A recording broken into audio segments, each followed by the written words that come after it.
Mesdames, Messieurs, bonsoir et bienvenue sur cette nouvelle édition d'information sur la télévision Labari, une édition qui reçoit ce soir comme invité de chaque dimanche Maître Lirwana Abdraman. Il est juriste, il est également acteur de la société civile. Avec lui, donc, nous allons revenir sur la situation de 5 dirigeants de l'UNUN qui ont été donc exclus définitivement et quelle sera la suite qui sera réservée à ces étudiants.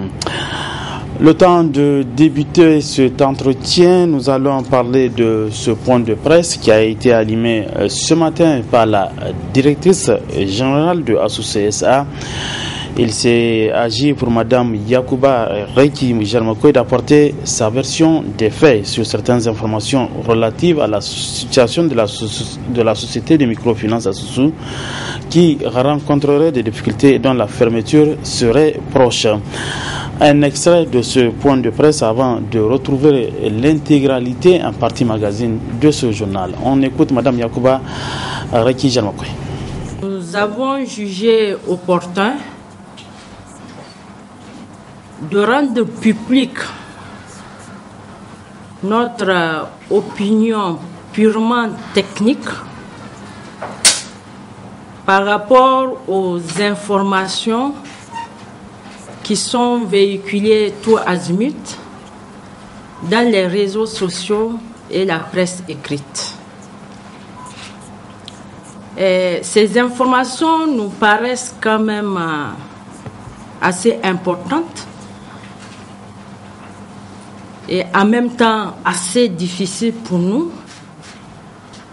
de par notre métier de financier. Et comme dit l'autre, l'argent ne veut pas du bruit. Pour moi, mon activité est sous-tendue par 3 principes. La responsabilité, la loyauté, la redevabilité. Et je ne voudrais pas que la femme qui est derrière ici, qui vend tchétchéna, les beignets, qui amène ses 100 francs quotidiens à ASUSU, perde ses 100 francs. Je ne voudrais pas que les investisseurs qui ont eu confiance en moi, qui ont investi à ASUSU, perdent leur investissement par mois. Et je ne voudrais pas que les partenaires qui ont mis les ressources perdent aussi leurs ressources. Donc voilà les concessions que je peux faire à l'autorité de tutelle. Tout le monde m'a félicité. C'était un soulagement pour tous les membres du conseil parce que, bon, peut-être si nous faisons cette proposition, on allait avoir une voie de sortie. Et nous avons désigné le PCA de retourner voir l'autorité de tutelle et dire voilà ce dont Mme Reiki est disposée à faire. Encore on dit non. On répète qu'elle est incompétente. Donc, par conséquent, on est d'accord qu'elle désigne un directeur général, mais nous refusons qu'elle occupe le poste de conseil d'administration, de président du conseil d'administration. J'ai dit, bon, ok, puisque c'est comme ça, il n'y a plus de compromis, de confort. Je reste dans mon fauteuil de directeur général de ASUSU SA. Rendez-vous en fin de ce journal pour suivre l'intégralité de ce point de presse animé par la directrice générale de ASUSU SA. Ce communiqué de presse de la faculté des lettres et sciences humaines, il est ainsi libellé le colloque international co-organisé par l'ambassade de France au Niger et l'université Abdoumouni Diofo de Niamey sur le thème la francophonie dans tous ces États censés se tenir à l'amphithéâtre B de la faculté des lettres et sciences humaines de l'université Abdoumouni de Niamey aura lieu au centre culturel franco-nigérien CCFN Jean Rouge de Niamey aux mêmes dates, les lundis 19 et mardi 20 mars 2018 à partir de 8h30. Le public est cordialement invité. C'était là un communiqué de presse de la faculté des lettres et sciences humaines. Le volet reportage de ce journal nous conduit au quartier Bukoki, plus précisément dans le marché de Katako, où un problème foncier oppose un gérant de toilettes publiques à un opérateur économique de la place. Une situation qui a conduit à la démolition de la toilette publique, n'est-ce pas Ismaël Oumouni? Avoir accès à la douche publique située aux abords du marché de Katako n'est plus possible pour les riverains pour cause de démolition. Une situation créée par un opérateur économique qui dit être propriétaire du terrain sur lequel se trouve cette toilette publique, construite depuis les années 80, comme en atteste le gérant. C'est une toilette publique qui a été construite dans les années 80 par le ministère de l'Urbanisme dans le programme de l'urbanisation de la ville de Niamey et dans le cadre du programme Santé pour tous de l'OMS. Donc vous voyez aujourd'hui cette toilette publique qui date des années 80 a été démolie hier manu militari par un individu qui s'appelle Charfour Digagra et qui est venu tard dans la nuit vers 1h30 avec des gens lourdement armés pour casser cette toilette publique avec un caterpillar.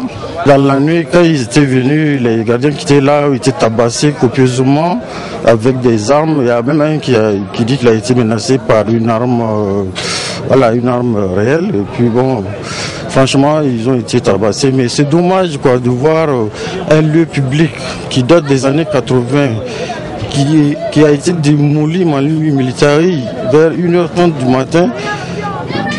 Sans que le gérant ne soit au courant. Parce que j'ai l'impression que cet individu a dû agir avec sûrement quelques agents de la mairie, de l'hôtel de ville. Les gérants invitent les autorités de la ville de Niamey à prendre leurs responsabilités face à ce genre de situation. Les menaces sur cette toilette publique datent depuis 2007. À l'époque, le gérant de la toilette publique a eu à contacter le maire à travers une lettre. Et cette lettre est même dans la requête que l'avocat a envoyée à la délégation spéciale. Et après 2008, ce même gérant a encore écrit au maire de la commune 2, mais c'est sans suite. Donc après, il y a le maire de la commune 2 a écrit au président du conseil de ville de Niamey pour lui rendre compte de l'agissement de cet individu qui est sans scrupule, puisque comment démolir un lieu public utilisé par combien de milliers de citoyens et même des gens du quartier. Ce ne sont pas seulement les gens de Katako qui utilisent seulement la toilette publique. On n'a pas pu avoir la version de l'opérateur économique en question impliqué dans ce litige déjà pendant devant les tribunaux qui va statuer là-dessus au cours de cette semaine. D'ici là, les usagers de cette toilette publique doivent garder leur mal en patience. Du sport, retenez que le président d'honneur du COSNI, Mamadou Doula Talata, est définitivement exclu du mouvement sportif nigérien. C'est l'une des principales conclusions de l'Assemblée générale extraordinaire du COSNI tenue hier à Tillabéri. Outre cette décision, les participants ont débattu sur un certain nombre de points inscrits à l'ordre du jour. À l'ordre du jour de cette Assemblée générale extraordinaire du Comité olympique et sportif national du Niger figure le point relatif à l'exclusion définitive du mouvement sportif du président d'honneur de l'institution. Un processus qui s'est déroulé en présence de l'intéressé Doula Mamadou Talata, conformément au texte du COSNI. Par rapport donc aux aspects, aux différents articles de nos textes qui traitent des questions de sanctions, il était prévu dans ce processus qu'effectivement d'entendre la défense. On a écrit au président d'honneur pour lui demander de bien vouloir venir à cette assemblée générale pour effectivement informer, sensibiliser, se défendre auprès de l'assemblée générale, des membres de l'assemblée générale.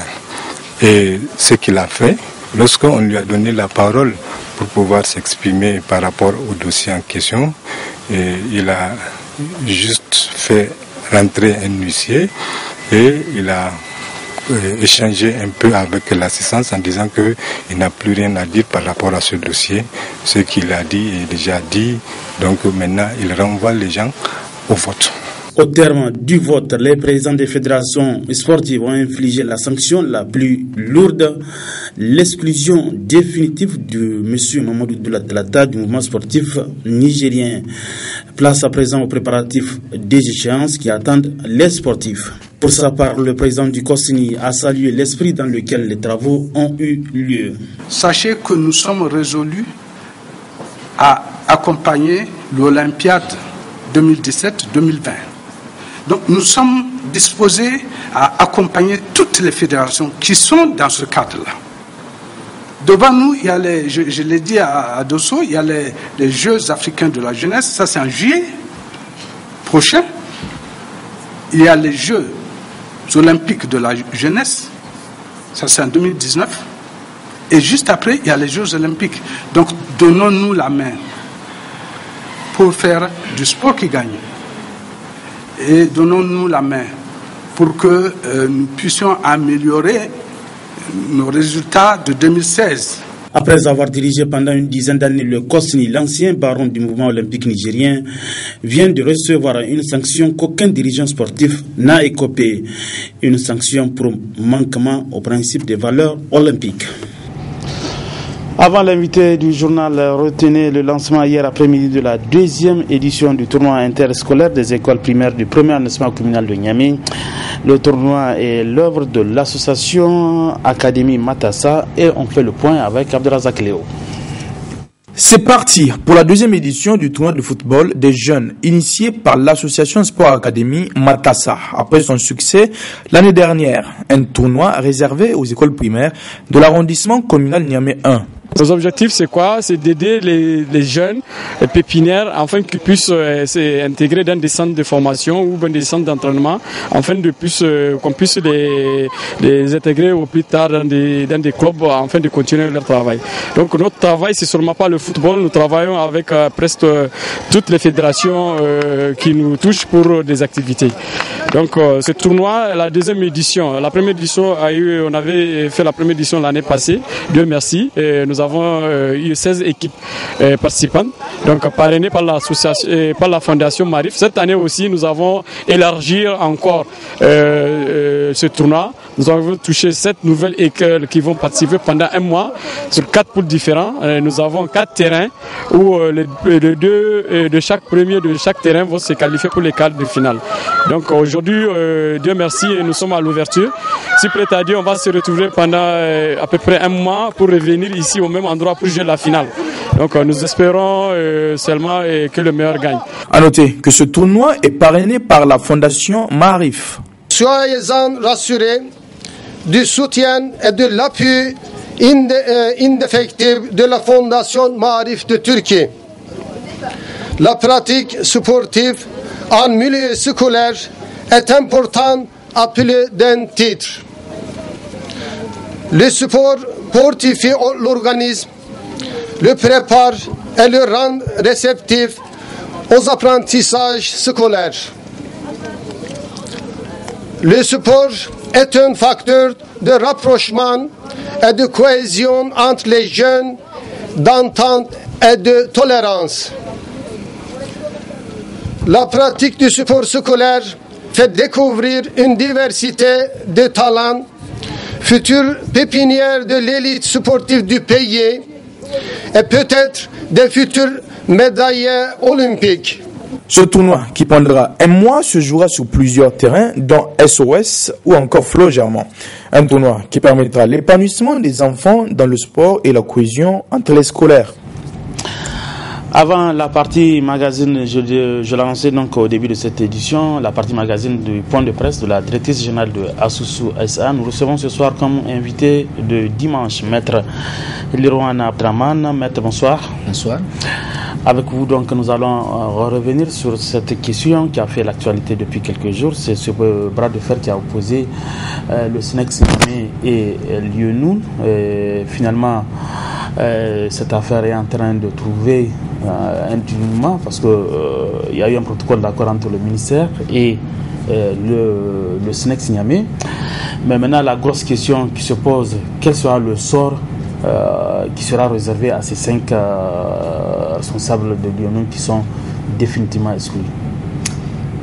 Merci bien Télévision Labari de m'avoir invité sur cette question très délicate, une guerre, un combat dans un espace, comme on l'a dit, de l'université, un espace univers où on est censé aller chercher le savoir, et c'est très malheureux de constater qu'aujourd'hui c'est entre les étudiants et les enseignants qu'un problème se pose.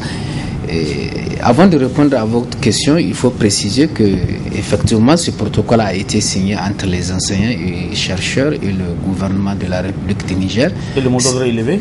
Et le mot d'ordre est élevé, ce n'est pas une mauvaise chose, mais entre l'enseignant de l'université et l'étudiant, ce sont des frères, soit à moi.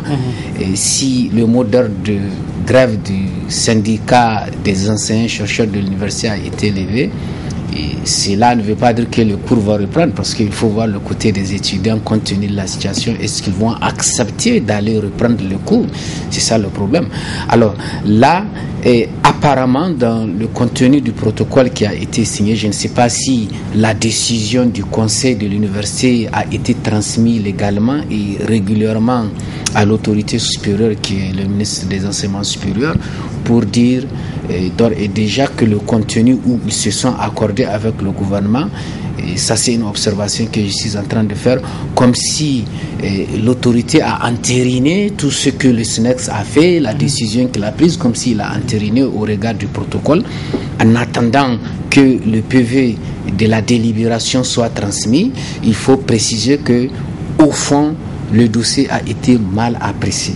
Pourquoi je le dis? Parce qu'il faut faire une distinction, une différence entre un membre d'une structure de l'USN qui est une structure légale, constitutionnellement reconnue, parce qu'il faut le préciser que la structure de l'Union des scolaires, au même titre, au cours de la conférence nationale, au même titre que nous avons voulu faire la démocratie avec des textes institutionnels comme la Constitution, c'est la même conférence nationale qui avait reconnu l'USN comme elle avait reconnu d'aller dans une démocratie.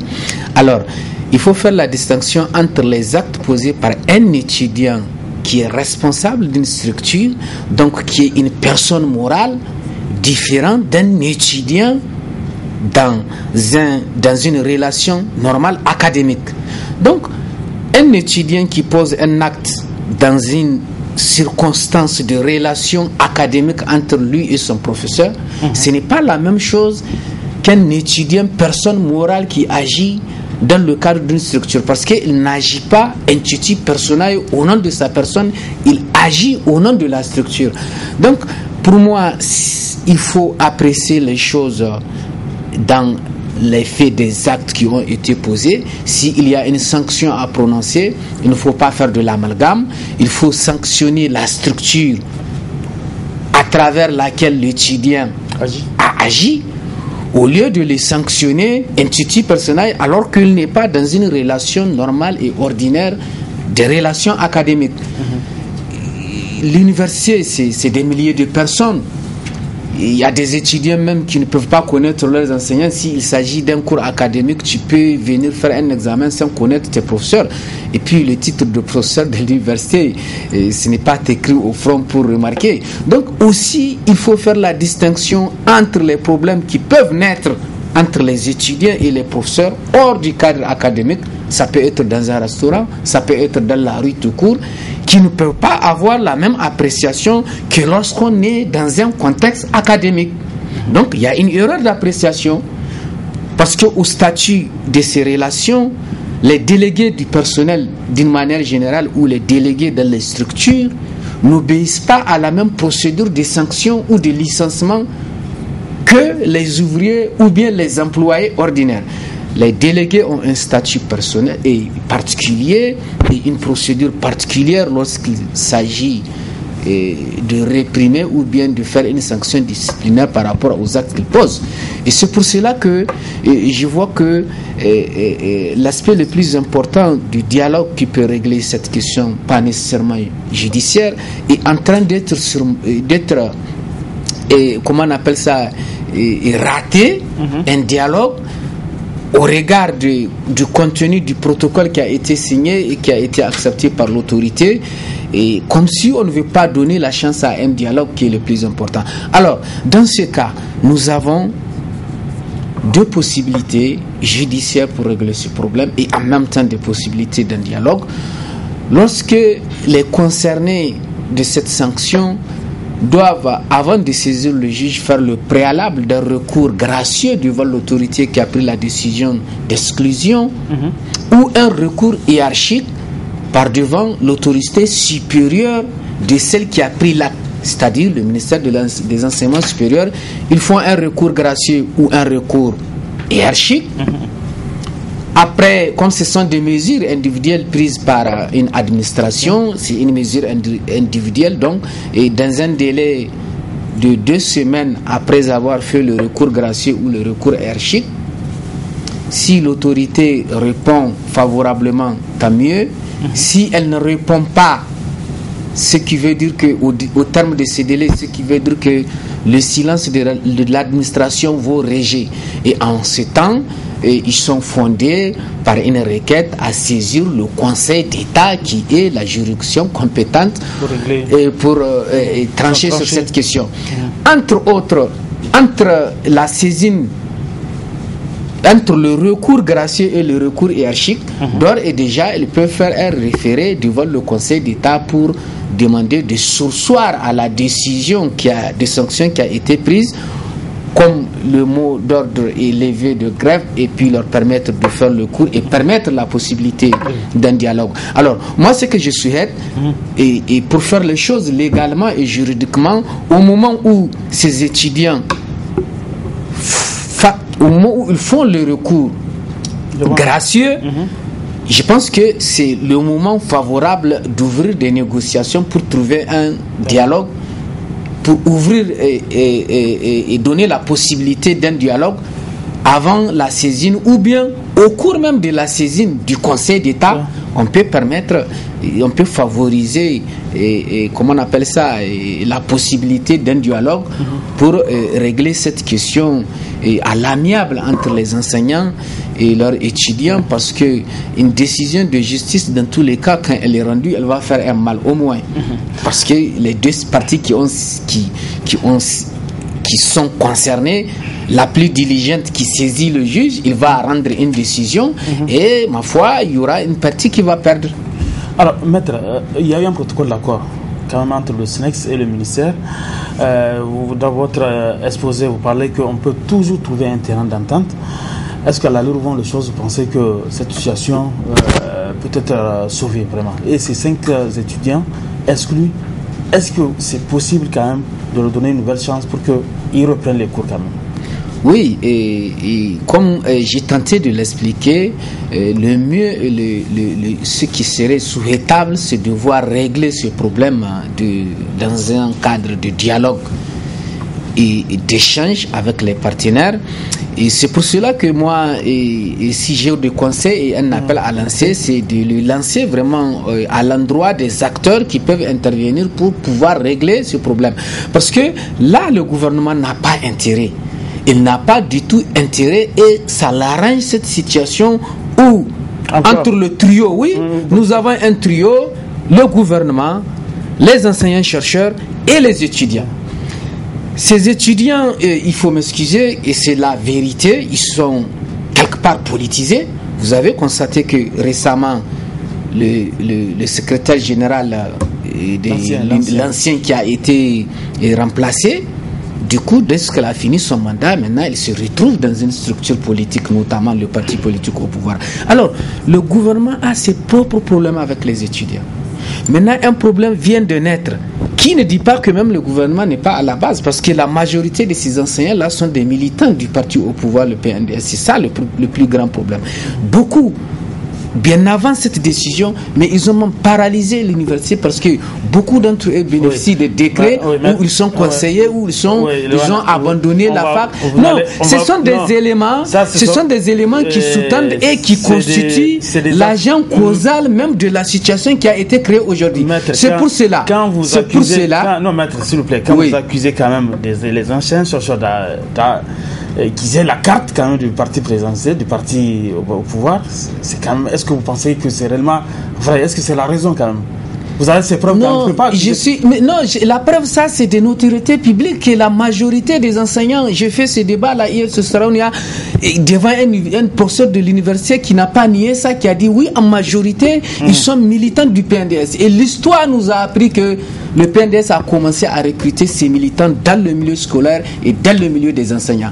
La preuve, c'est que beaucoup d'étudiants aujourd'hui ont chevauché pendant 2 ou 3 ans dans une même classe, parce que ces mêmes enseignants de l'université qui sont quelque part conseillers dans les institutions ne couvrent pas le temps de leur travail, ils sont absents, ils ne sont pas là. C'est important qu'aujourd'hui, dans notre... Moi, je souhaite même qu'il y ait un redéploiement où les agents de l'administration se redéploient à 2 heures pour pallier aux difficultés de l'enseignement. Ce n'est pas un problème et c'est d'ailleurs un avantage qu'un enseignant de l'université qui est conseiller quelque part soit enseignant. Maître, pour finir, votre mot de fin? Mon mot de fin, c'est le souhait de voir ce problème être réglé dans un cadre de dialogue, parce que là, je ne vois pas de chance même au Conseil d'État aujourd'hui qui est occupé par un militant du PNDS. Ce n'est pas un magistrat professionnel comme le Saman a dénoncé. C'est Al-Kash avec un couteau de double tranchant. Il est en même temps professeur lui aussi à l'université. Il est aussi militant du PNDS où c'est connu de tout le monde. Il fut directeur du cabinet adjoint, il fut candidat du PNDS aux élections législatives. Donc ça, c'est un secret de polichinelle. Donc comme on pensait déjà que c'est non, on ne veut pas que le juge devant lequel tu soumets un litige pour trancher que tu aies des soupçons sur lui. Il doit se récuser ou tu as le droit de le récuser. Voilà. Si aujourd'hui, je suis juge et que tu as un différend avec une autre personne, le fait même d'avoir partagé un verre d'eau avec toi, si cette personne avec laquelle vous avez le contentieux a eu connaissance de cette rencontre, elle peut me déporter en tant que juge. Donc on ne veut pas que la décision qui soit rendue par une juridiction soit suspecte ou bien soit soupçonnée du fait de la personne qui est là. Voilà. Les bons juges se recusent d'eux-mêmes. Voilà, maître. C'est bien cela. Votre appel est entendu. J'espère bien qu'il sera entendu. Je ne sais pas. Voilà. Maître Lourouane Abdraman, merci d'avoir accepté notre invitation. Je rappelle que vous êtes juriste, vous êtes également acteur de la société civile. Et nous en venons à la partie magazine de ce journal. Je le disais, la directrice générale de Asusu SA a animé ce matin un point de presse. Il s'agit donc pour Mme Yacouba Reki Germakoy d'apporter sa version des faits sur certaines informations relatives à l'association de la société de microfinance Asusu qui rencontrerait des difficultés et dont la fermeture serait proche. C'est la partie magazine de ce journal. Mesdames, Messieurs, merci à vous de nous avoir suivis. Bon début de semaine à tous. Bonsoir.